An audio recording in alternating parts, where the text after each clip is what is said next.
So I want you guys to think back to your high school time, your middle school. Do you guys remember learning about Zeus and Poseidon? Well, Zeus and Poseidon are gods of Greek mythology.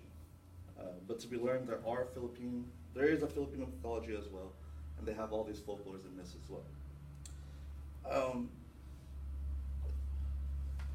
My entire life, I have never visited my homeland being the Philippines. But just this recent week or so, or last week, I came back from a trip from the Philippines for about a week. And I couldn't go a day without hearing about a god, a mythical creature named the Aswang, and stuff like that. And all I hear was all my cousins saying, like, oh, go over here. You want to be scared? You want to go over here. You want to see a god? Go to this statue.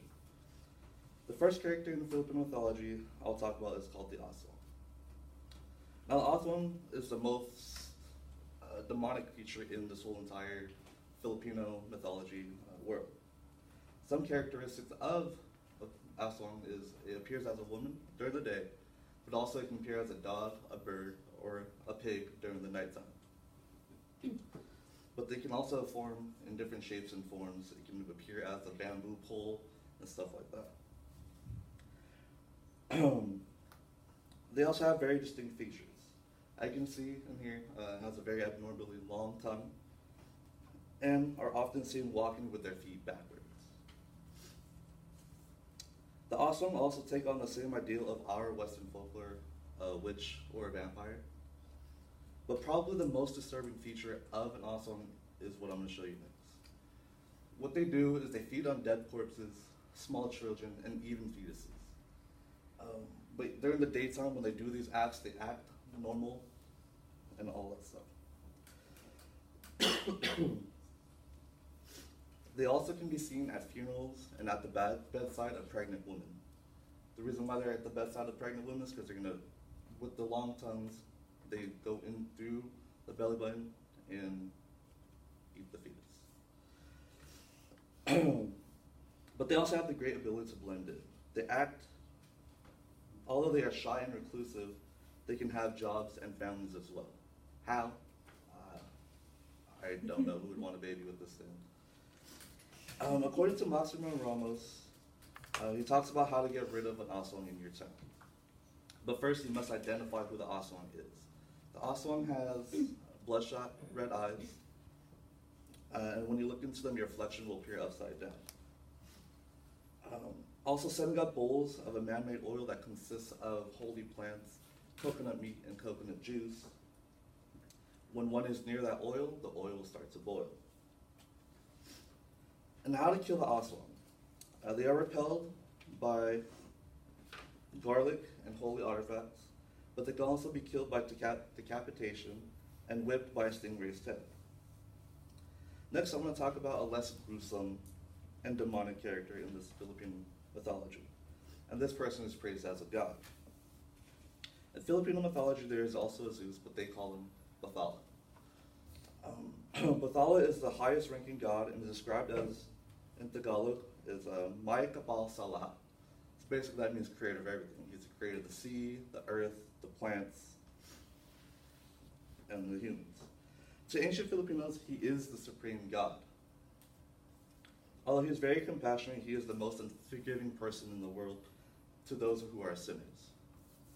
He would send lightning and thunder and kill those instantly who disregarded his moral laws and are sent to his adversary, Satan. So what did Bathala do? In South Asian folklore, a book by Frank Horan, he talks about Bathala and how he became the god. Bathala had dreams and wishes of creating us mortals, but the empty earth stopped him from doing so. During his time, there was only immortals. He eventually found the right moment to create the first immortals. He created the vegetation, the first man and woman, animals, the sky, the earth.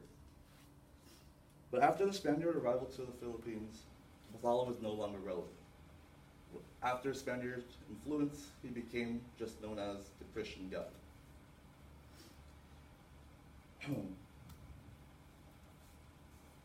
With every god, they have an adversary as well. The next one I want to talk about is called Satan. Satan is Bathala's adversary. He is the guardian and keeper of sinning souls. Very much similar to Christianity, Satan. As you can tell by the name, it's close. He or she's main purpose/goal was to lead mortals to a life of sin and destruction. According to Pantheon.org, good people that followed Bathalo went to the islands called Maga, the place for eternal peace and happiness. But for evil sinners, other hand, were thrown into the village of grief and affliction called Kasama'a. He is also known as the god of the underworld. According to J.B. Hernandez, stated that the name Satan more likely derived from the Islamic underworld. The ruler Satan. That one's spelled S-A-I-T-A-N. Which can lead to the conclusion that the Muslim religion had influenced the Philippine Islands before the Spaniards arrived.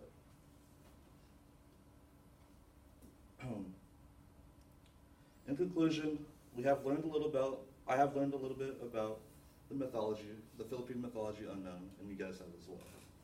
I talked about the Aswang, the Bathala, and his adversary Satan. It seems that the Greeks weren't the only ones to develop legends and myths about their ancient times.